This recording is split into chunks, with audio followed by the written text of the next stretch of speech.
20-шы есеп. Өрнекті ықшамдаңыз. 3 көбейтілген жақшаның ішінде 2х азайтылған y минус жақшаның ішінде 4х минус 3y минус 2х. Өрнекті ықшамдау үшін біз жазып алайық. 3 көбейту 2х азайтылған y минус 4х минус 3y минус 2х. Енді 3-ті көбейтейік.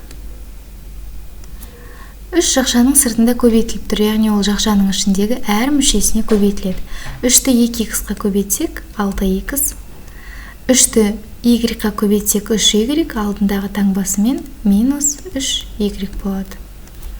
Енді мұнда жақшаның ішінде 4х минус 3y тұрып, бірақ жақшаның алдында минус 1 бар.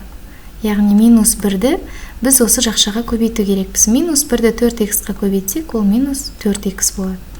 Минус 1-ді минус 3y-ға көбейтсек, ол плюс 3y-ті береді. Және минус 2х. Енді өрнекті ықшамдау үшін ұқсас мүшелерін біріктірейік. Ұқсас мүшелер дегеніміз x айнымалысы бар сандар және y айнымалысы бар сандар. Бөлек жазайық.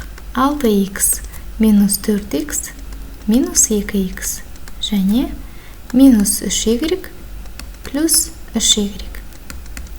Енді қараймыз. 6х-тан 4х-ті азайтсақ, ол бізге плюс 2х-ті береді. Ал плюс 2х минус 2х ол бізге 0-ді береді. Себебі таңбасы қарама-қарсы бірдей сандар плюс 5 минус 5, плюс 10 минус 10, олардың қосындысы бізге бәрібір 0-ді береді. Дәл сол сияқты плюс 2х минус 2х ол бізге 0-ді береді. Мына жерде де дәл солай. Минус 3y плюс 3y. Бірдей сандар таңбалары қарама-қарсы, яғни бұл да бізге 0-ді береді. Демек, бұл өрнектің жауабы 0. Нұсқалардың ішіндегі ең дұрысы Д нұсқасы.